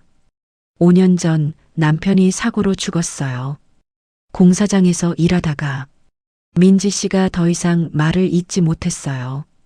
하늘이가 엄마의 손을 꼭 잡았습니다. 괜찮아요, 엄마. 우리가 있잖아요. 그래. 너희가 있어서 버텼어. 민지 씨가 딸들을 바라보며 미소 지었어요. 하지만 그 미소는 너무 슬펐습니다. 그래서 혼자 아이들을 키웠어요. 새벽부터 밤까지 일했죠. 애들한테 밥 먹이려고, 학교 보내려고. 근데 제가 아프니까 더 이상 일을 못하게 됐어요. 병원비는 계속 나가는데 돈은 없고. 민지 씨가 고개를 떨궜습니다. 할머니, 솔직히 말씀드릴게요. 네, 말씀하세요. 저는 더 이상 버틸 수 없을 것 같아요. 제 가슴이 철렁 내려앉았어요. 무슨 말씀을? 의사 선생님이 그러시더라고요. 치료를 제때 받으면 나을 수 있대요. 하지만 저는 치료비가 없어요. 민지 씨의 눈에서 눈물이 뚝뚝 떨어졌습니다. 이대로 가면 저는 죽을 거예요. 엄마. 하늘이가 엄마를 껴안았어요. 그런 말 하지 마요. 엄마는 안 죽어. 하늘아. 제가 돈 벌게요. 제가 일할게요. 그러니까 엄마는 치료받아요. 하늘이가 흐느꼈습니다. 미나도 엄마 침대에 매달려 울기 시작했어요. 엄마, 나도 일할 수 있어. 나도 전단지 돌릴 수 있어. 아니야, 너희들은. 민지 씨가 딸들을 꼭 안았어요. 새 모녀가 침대에서 부둥켜 안고 우는 모습. 저는 그 광경을 보며 눈물을 참을 수 없었습니다. 병실을 나왔습니다.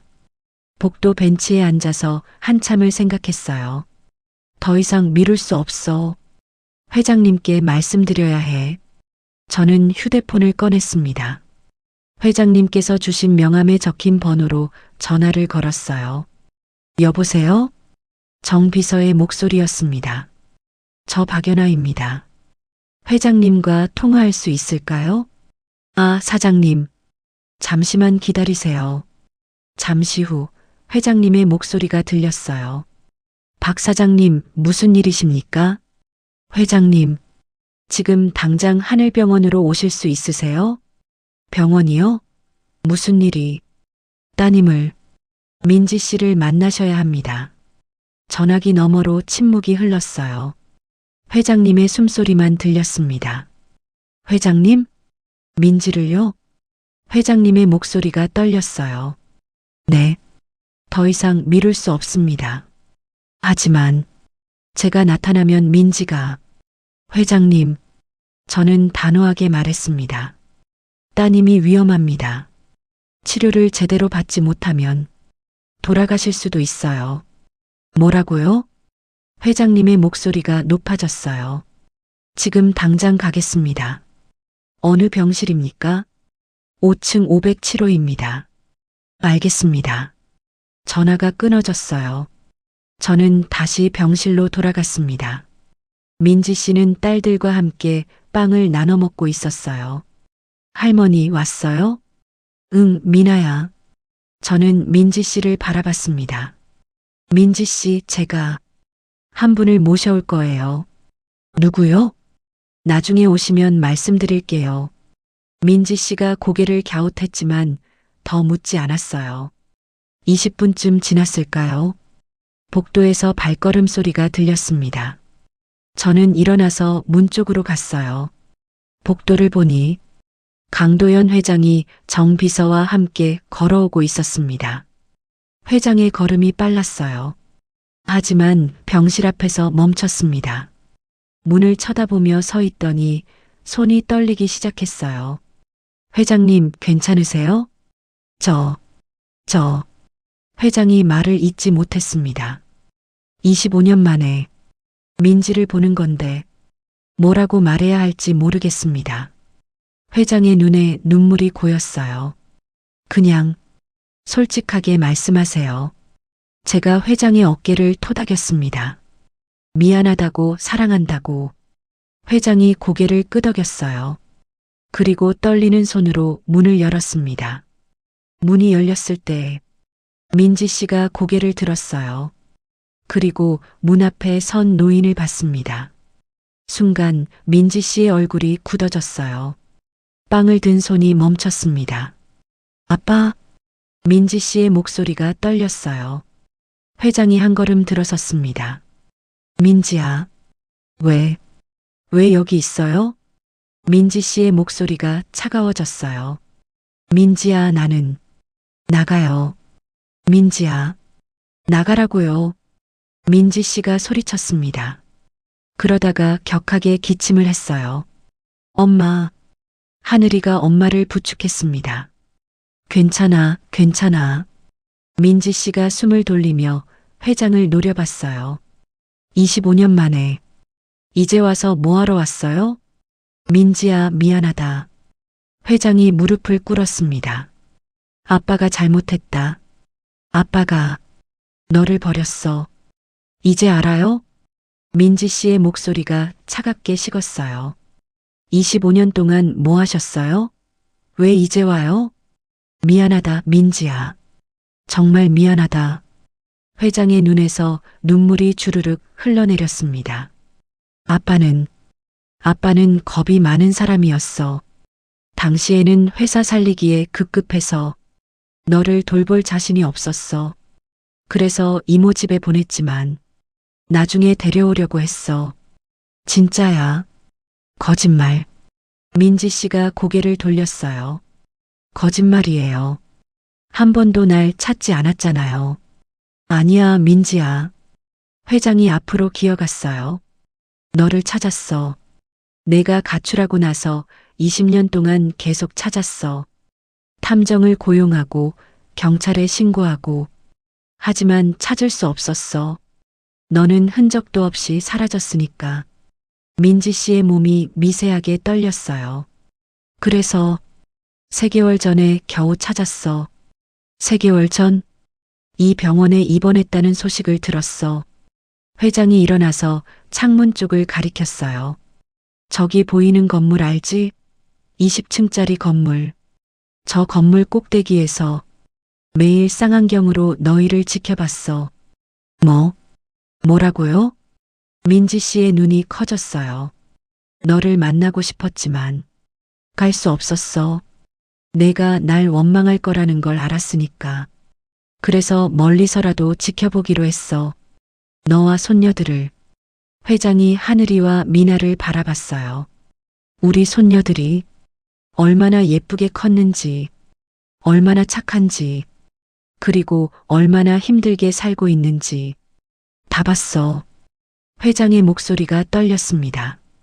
하늘이가 빵을 훔쳐 달아나는 것도 봤어. 하늘이가 깜짝 놀라 회장을 쳐다봤어요. 배가 고파서, 동생 먹일 게 없어서 빵을 훔칠 수밖에 없었던 거 다 봤단다. 회장이 하늘이를 바라보며 눈물을 흘렸어요. 그 뒷모습을 보면서 할아버지는 가슴이 찢어졌어. 내가 민지를 버리지 않았다면 너희가 이렇게 힘들게 살지 않았을 텐데. 회장이 바닥에 엎드렸습니다. 미안하다. 정말 미안하다. 병실이 조용해졌어요.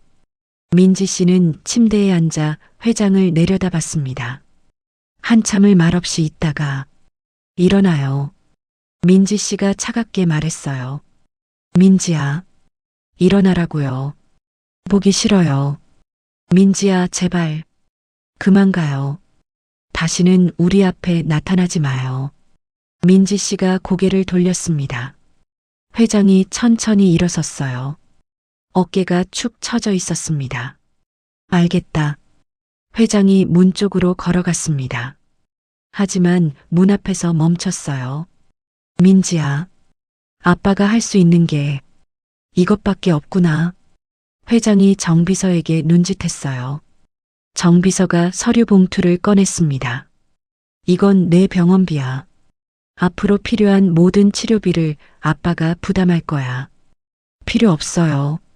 그리고 하늘이와 미나의 생활비, 학비. 필요 없다고요. 민지 씨가 소리쳤어요. 당신 돈 필요 없어요. 우리 혼자서도 잘 살 수 있어요. 민지야, 나가요. 제발, 제발 나가달라고요. 민지 씨가 흐느끼기 시작했어요. 회장은 더 이상 말하지 못했습니다. 고개를 숙인 채 문을 나갔어요. 저는 회장을 따라 복도로 나왔습니다. 회장은 벽에 기대서서 고개를 떨구고 있었어요. 어깨가 들썩이고 있었습니다. 회장님, 제가 너무 늦었나 봅니다. 회장이 떨리는 목소리로 말했어요. 25년이라는 시간이 너무 길었나 봅니다. 아닙니다, 회장님. 저는 회장의 어깨를 토닥였어요. 민지 씨가 화를 낸 건 아직 마음이 있다는 뜻이에요. 정말 마음이 없었다면 아무 반응도 하지 않았을 겁니다. 회장이 고개를 들었어요. 정말 그럴까요? 그럼요. 저를 믿으세요. 하지만 저는 이제 어떻게 해야 할지 일단 시간을 주세요. 제가 말했습니다. 민지 씨도 놀랐을 거예요. 25년 만에 아버지를 만났으니까 마음을 정리할 시간이 필요해요. 회장이 고개를 끄덕였어요. 그리고 회장님, 네, 병원비는 익명으로 처리해 주세요. 그렇게 하겠습니다. 생활비도 마찬가지고요. 알겠습니다. 회장이 한숨을 내쉬었어요. 제가 아버지 노릇을 제대로 해본 적이 없어서 이렇게밖에 할 수 없네요. 괜찮아요, 회장님. 천천히 하세요. 저는 회장을 엘리베이터까지 배웅했어요. 박 사장님. 네, 회장님. 정말 감사합니다. 별 말씀을요. 제가 포기하지 않을 수 있게 힘을 주셔서. 회장이 깊게 고개를 숙였어요. 엘리베이터 문이 닫혔습니다. 저는 다시 병실로 돌아갔어요. 민지 씨는 그날 밤 한마디도 하지 않았어요. 창밖만 바라보고 있었습니다. 하늘이와 미나는 엄마 옆에서 조용히 앉아 있었죠. 민지 씨, 제가 조심스럽게 말을 걸었어요. 네, 회장님이 정말 후회하고 계세요. 25년 동안 당신을 찾았대요. 민지 씨가 고개를 돌렸어요. 그게 무슨 소용이에요? 이미 다 지나간 일인데. 저는 15살 때부터 혼자였어요. 민지 씨의 눈에서 눈물이 흘러내렸습니다. 아빠가 필요할 때 아빠는 없었어요. 외로울 때, 힘들 때, 무서울 때 혼자였어요. 항상 혼자. 민지 씨가 흐느꼈어요. 그런데 이제 와서 미안하다고 하면 다 용서가 되나요? 25년이에요. 25년. 저는 민지 씨의 손을 꼭 잡았습니다. 민지 씨 마음 이해해요. 하지만 회장님도 고통스러웠어요. 당신을 버린 게 아니라 스스로를 용서하지 못했던 거예요. 민지 씨가 저를 쳐다봤어요. 매일 후회하면서 당신을 그리워하면서 그렇게 25년을 살아왔대요. 그리고 지금 회장님은 당신이 필요해요. 아니, 당신이 회장님을 필요로 해야 할 때예요. 민지 씨가 눈을 감았어요. 긴 침묵이 흘렀습니다. 그리고 할머니, 민지 씨가 작은 목소리로 말했어요. 저는 어떻게 해야 해요? 마음이 너무 복잡해요. 미워하고 싶은데, 보고 싶기도 하고, 원망하고 싶은데, 안쓰럽기도 하고. 민지 씨가 두 손으로 얼굴을 가렸어요. 저는 어떻게 해야 해요? 저는 민지 씨를 꼭 안아줬습니다. 울어요. 일단 실컷 울어요. 25년 동안 참았던 거 다 울어요. 민지 씨가 제 품에서 아이처럼 울었어요. 하늘이와 미나도 엄마를 안고 함께 울었습니다. 새 모녀가 부둥켜 안고 우는 모습을 보며 저도 눈물을 참을 수 없었어요. 창밖으로 달빛이 들어왔습니다. 고요한 밤이었지만 변화의 바람이 불기 시작하고 있었어요. 다음 날 아침, 저는 일찍 병원에 갔습니다. 민지 씨가 어떻게 지냈는지 궁금했거든요. 병실 문을 조심스럽게 열었어요. 민지 씨는 창가에 앉아 있었습니다. 밖을 내다보고 있었죠. 민지 씨, 안녕하세요. 아, 할머니. 오셨어요. 민지 씨가 돌아봤을 때 제 눈이 커졌어요. 민지 씨의 표정이 어제와 달랐거든요. 여전히 피곤해 보이긴 했지만 눈빛이 조금 부드러워져 있었어요. 어젯밤 잘 주무셨어요? 네. 오랜만에 푹 잤어요. 민지 씨가 작게 미소 지었어요. 할머니. 네. 저 생각을 좀 했어요. 민지 씨가 창밖을 보며 말했습니다. 아버지 일을요. 제 심장이 빠르게 뛰기 시작했어요. 그리고 민지 씨가 저를 돌아봤습니다. 눈에 눈물이 가득했지만 이번에는 다른 종류의 눈물이었어요. 할 아버지를 한 번만 더 만나고 싶어요. 정말, 정말이에요?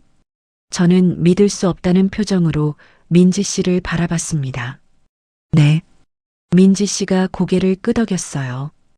어젯밤 내내 생각했어요. 민지 씨가 창밖을 바라봤습니다. 저 멀리 20층 건물이 보였어요. 25년 동안 저는 아버지를 원망하며 살았어요. 왜 날 버렸을까? 왜 날 사랑하지 않았을까? 그 생각뿐이었죠. 민지 씨의 목소리가 떨렸습니다. 근데 어젯밤에 문득 깨달았어요. 아버지도 힘드셨을 거라는 걸요. 민지 씨가 저를 돌아봤어요. 엄마가 떠나고 회사는 망하기 직전이고 거기에 사춘기 딸까지. 당시 아버지의 마음도 무너지고 있었겠죠. 그래서 잘못된 선택을 하신 거고요. 민지 씨의 눈에서 눈물이 흘러내렸습니다. 저도 이제 엄마가 돼서 알아요. 부모도 사람이라는 걸, 완벽하지 않다는 걸, 때로는 실수하고 후회하고 무너지기도 한다는 걸. 민지 씨가 제 손을 잡았어요. 할머니, 제가 너무 매정했죠? 아니에요. 당연한 반응이었어요. 아니에요. 어제 아버지 표정을 봤어요. 민지 씨가 눈을 감았습니다. 무너진 사람의 얼굴이었어요. 완전히. 아버지가 저 때문에 25년 동안 그렇게 살아오셨다는 게 가슴이 아팠어요. 저는 민지 씨의 손을 꼭 잡아줬습니다. 민지 씨, 용기 내셔서 고마워요. 아직 용서는 안 돼요. 민지 씨가 솔직하게 말했어요. 25년의 상처가 하루아침에 낫지는 않으니까요. 하지만 한 번만 더 만나보고 싶어요. 이번엔 좀 더 차분하게. 민지 씨가 창밖을 바라봤습니다. 그리고 물어보고 싶어요. 진짜 저를 사랑했었는지. 저는 즉시 휴대폰을 꺼냈어요. 회장님께 전화를 걸었습니다. 신호음이 한 번 울리자마자 전화가 연결됐어요.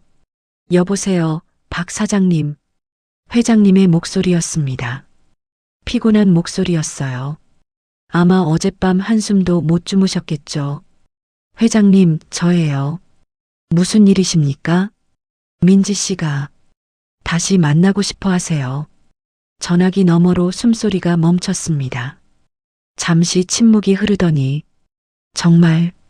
정말입니까? 회장님의 목소리가 떨렸어요. 네. 지금 당장은 힘들고요. 내일 오후에 오실 수 있으세요? 갑니다. 당장이라도 갑니다. 회장님, 진정하세요. 저는 부드럽게 말했어요. 내일 오후 2시에 병원 1층 로비에서 만나요. 제가 함께 있을게요. 감사합니다, 사장님. 정말 감사합니다. 회장님의 목소리에서 울음이 섞여 나왔어요. 전화를 끊고 민지 씨를 봤습니다. 내일 오후 2시에 뵙기로 했어요. 네. 민지 씨가 긴장한 표정으로 고개를 끄덕였어요. 다음 날 아침, 저는 빵집에서 특별한 빵을 구웠습니다. 크림빵. 민지 씨가 어렸을 때 가장 좋아했다던 빵이에요. 회장님께서 전날 밤 전화로 말씀해 주셨거든요. 민지가 어렸을 때 크림빵을 정말 좋아했습니다. 제가 가끔 사다 주곤 했죠. 그럴 때만 민지가 환하게 웃었어요. 회장님의 목소리에는 그리움이 가득했어요. 저는 정성스럽게 크림빵을 구웠습니다. 크림도 직접 만들었어요. 사장님, 오늘 크림빵 왜 이렇게 많이 구우세요? 최미정 씨가 물었습니다. 특별한 날이거든요. 무슨 날인데요? 가족이 다시 만나는 날이요. 저는 미소 지으며 대답했어요. 빵이 다 구워지자 예쁜 상자에 담았습니다.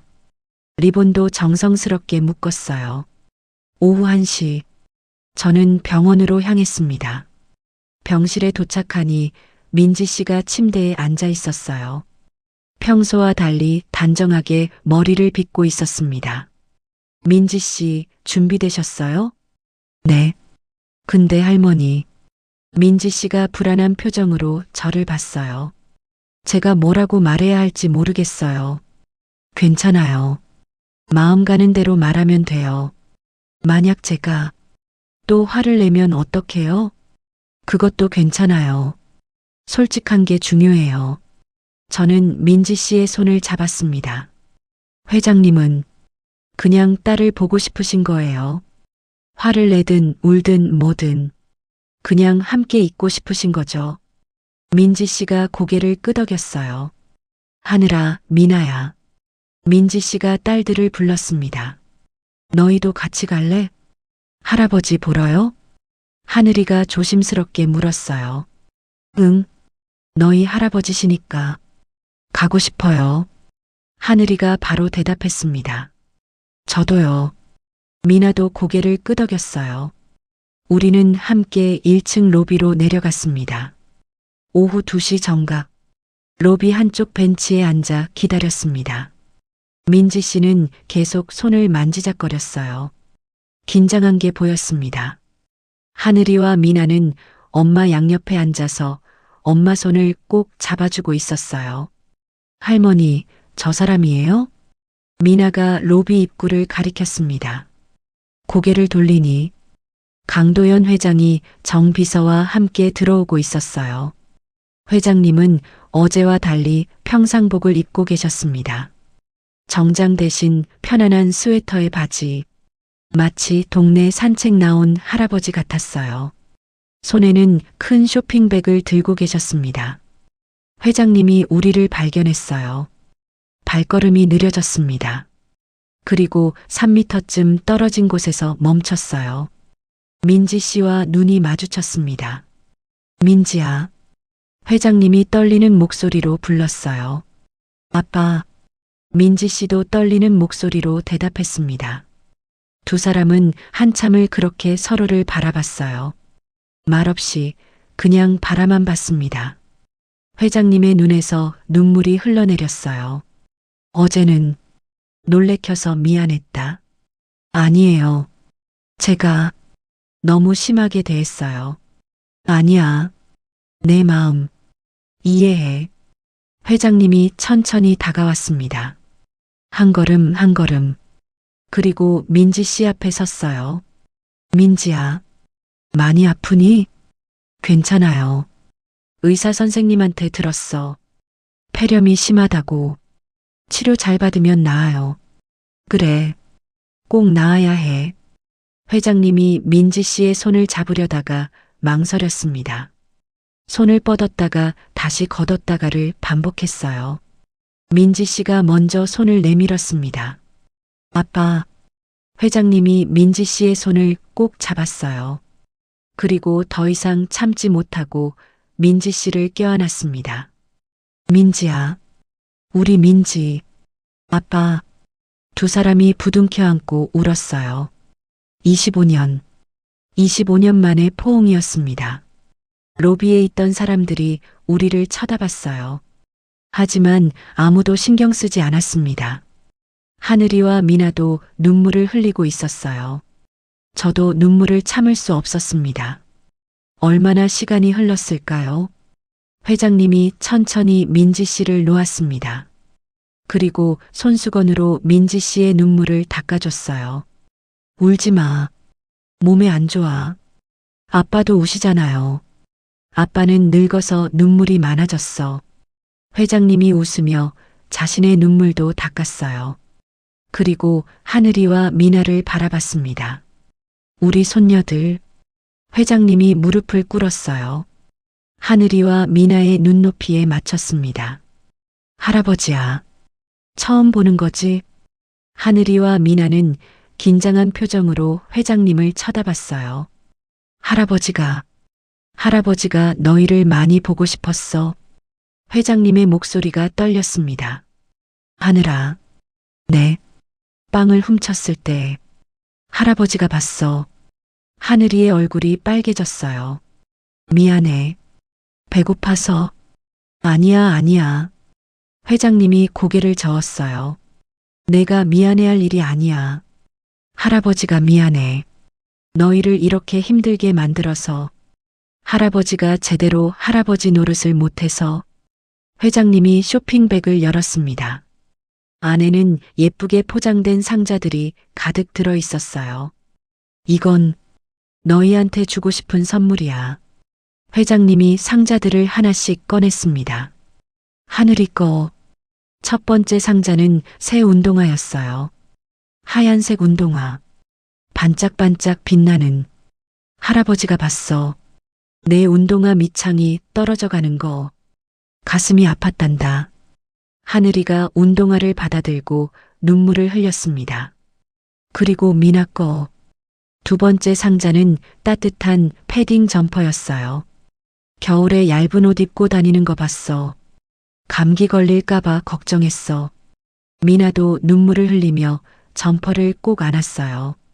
그리고 회장님이 마지막 상자를 꺼냈습니다. 민지 내 거야. 제 거요? 응. 내가 어렸을 때 갖고 싶어 했던 거. 민지 씨가 상자를 열었어요. 안에는 오르골이 들어 있었습니다. 이게 기억나니? 내가 10살 때 백화점에서 봤던 오르골. 회장님이 말했어요. 내가 그거 너무 갖고 싶어 했는데 아빠가 바빠서 못 사줬잖아. 25년 동안 그게 계속 마음에 걸렸어. 그래서 똑같은 걸 찾아봤어. 다행히 아직 나오더라고. 민지 씨가 오르골 태엽을 감았습니다. 잔잔한 멜로디가 흘러나왔어요. 민지 씨가 오르골을 가슴에 꼭 안았습니다. 아빠, 감사해요. 미안하다, 민지야. 회장님이 민지 씨의 손을 다시 잡았어요. 25년 늦은 선물이지만 받아줄 수 있니? 네. 감사히 받을게요. 민지 씨가 웃으며 눈물을 흘렸습니다. 우리는 병원 옥상 정원으로 자리를 옮겼습니다. 날씨가 따뜻했거든요. 벤치에 앉아서 제가 가져온 크림빵을 나눠 먹었어요. 이거 크림빵이네. 민지 씨가 빵을 보며 놀란 표정을 지었어요. 네. 회장님께서 민지 씨가 좋아한다고 하셔서 제가 어렸을 때 진짜 좋아했어요. 민지 씨가 빵을 한 입 베어 물었습니다. 맛있어요. 아빠, 할아버지도 드세요. 민지 씨가 회장님께 빵을 건넸어요. 회장님이 빵을 받아들고 한참을 바라봤습니다. 민지야. 네. 내가 아빠라고 부르는 소리. 25년 만에 듣는구나. 회장님의 눈에 또 눈물이 고였어요. 많이 보고 싶었어요, 아빠. 민지 씨가 조용히 말했습니다. 화나고 원망스럽고 미웠지만 그래도 보고 싶었어요. 나도야. 나도 너를 매일매일 그리워했어. 두 사람이 마주보며 미소 지었어요.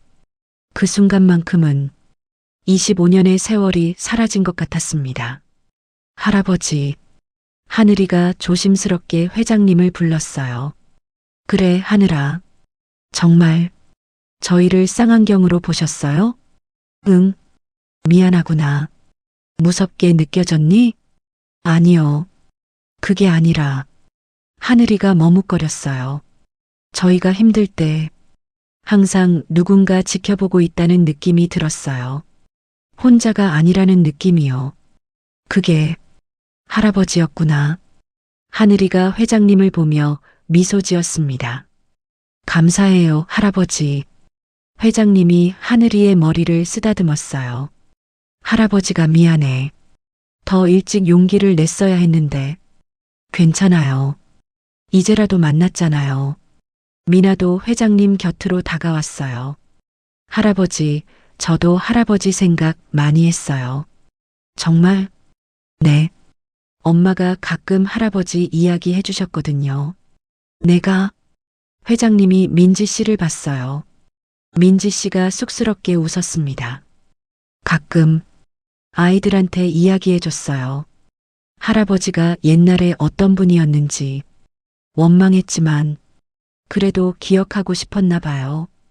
회장님의 눈에서 눈물이 주르륵 흘러내렸어요. 민지야, 아빠 울지 마세요. 민지 씨가 회장님의 눈물을 닦아줬습니다. 이제 다시 시작하면 되잖아요. 정말 다시 시작할 수 있을까? 천천히요. 조금씩. 민지 씨가 회장님의 손을 잡았어요. 25년을 한꺼번에 되돌릴 수는 없지만 앞으로 25년은 함께 만들어가면 되잖아요. 회장님이 민지 씨의 손을 꼭 쥐었습니다. 고맙다, 민지야. 이런 아빠를 용서해줘서 아직 완전히 용서한 건 아니에요.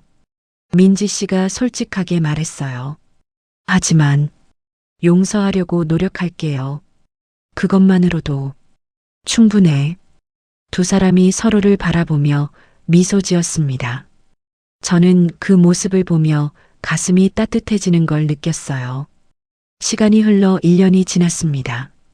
많은 것들이 변했어요. 먼저 민지 씨. 회장님의 지원으로 최고의 치료를 받았고 폐렴도 완치됐습니다. 지금은 건강을 거의 회복하셔서 퇴원하셨어요.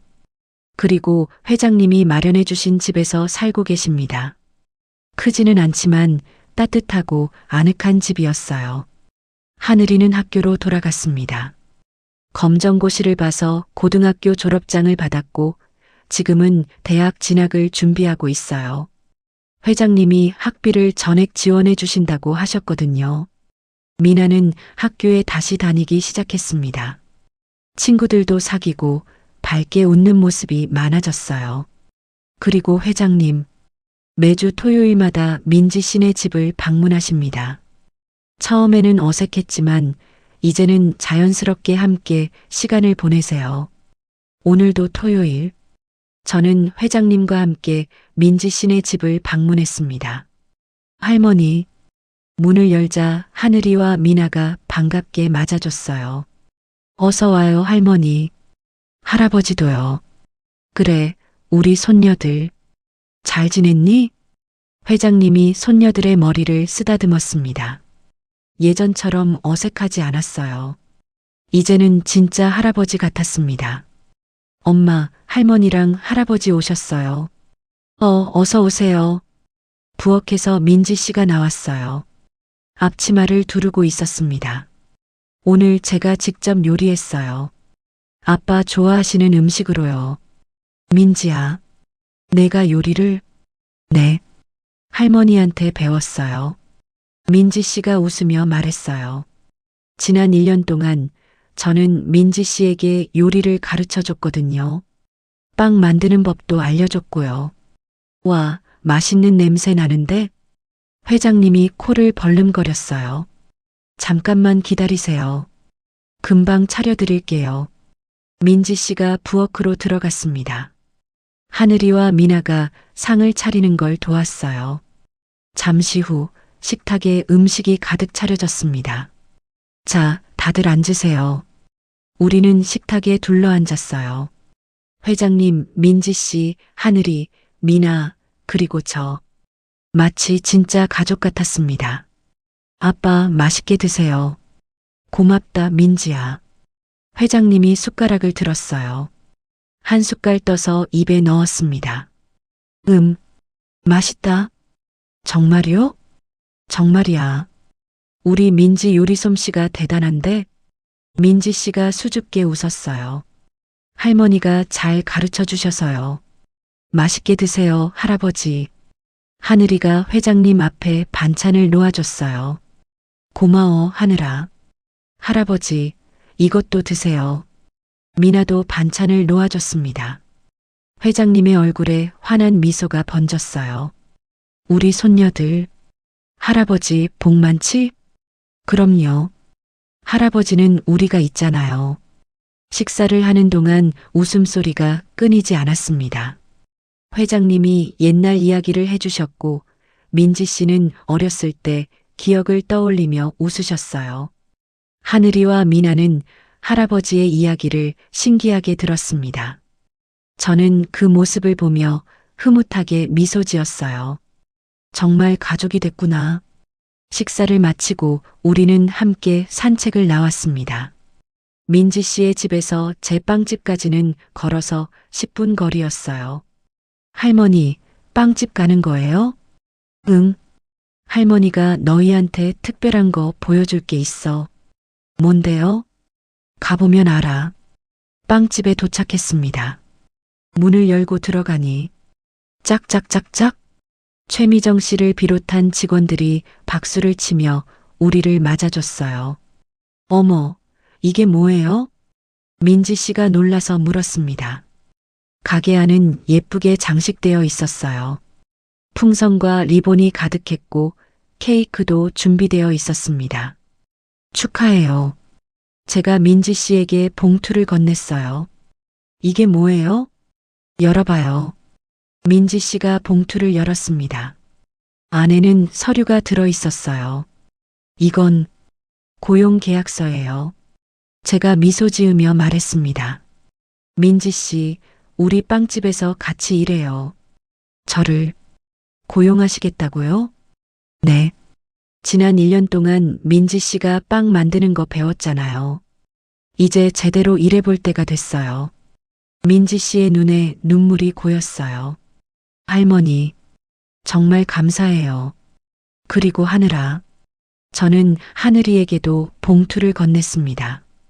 이건 아르바이트 계약서야. 주말에 우리 빵집에서 일해볼래? 정말요? 저도 일할 수 있어요? 그럼. 하늘이는 손님들을 잘 응대할 것 같아. 하늘이가 환하게 웃었어요. 감사합니다, 할머니. 회장님이 제 손을 꼭 잡았습니다. 박 사장님. 괜찮아요, 회장님. 제가 좋아서 하는 일이에요. 정말 어떻게 보답해야 할지. 보답은요. 저는 민지 씨 가족을 바라봤어요. 이렇게 행복한 모습 보여주는 게 제일 좋은 보답이에요. 그날 오후 우리는 빵집에서 작은 파티를 열었습니다. 빵과 케이크를 나눠 먹으며 이야기꽃을 피웠어요. 동네 주민들도 축하하러 왔습니다. 모두가 민지 씨 가족의 새 출발을 응원해 주었어요. 그로부터 6개월 후 봄이 찾아왔습니다. 오늘은 특별한 날이에요. 하늘이의 대학 입학식이었거든요. 엄마, 이 옷 어때? 하늘이가 새로 산 정장을 입고 거울을 봤습니다. 예쁘다, 우리 딸. 대학생 다 됐네. 민지 씨가 하늘이의 옷매무새를 다듬어 줬어요. 언니 정말 예뻐. 미나가 엄지를 치켜 세웠습니다. 고마워, 미나야. 할아버지도 오시나? 응.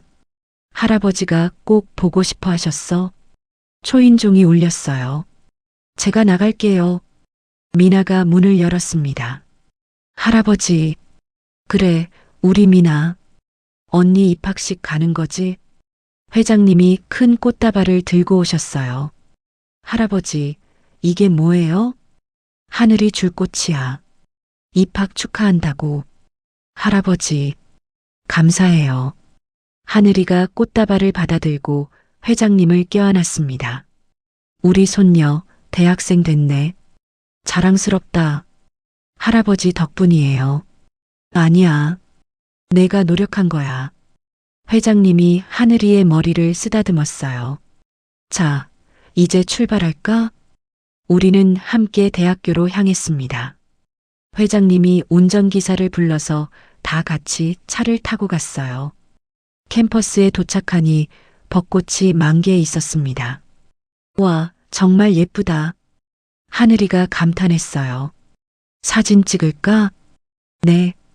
우리는 벚꽃나무 아래서 사진을 찍었습니다. 회장님, 민지 씨, 하늘이, 미나, 그리고 저. 5명이 함께.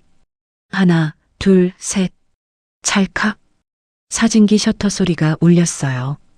입학식이 끝나고 우리는 제 빵집으로 돌아왔습니다.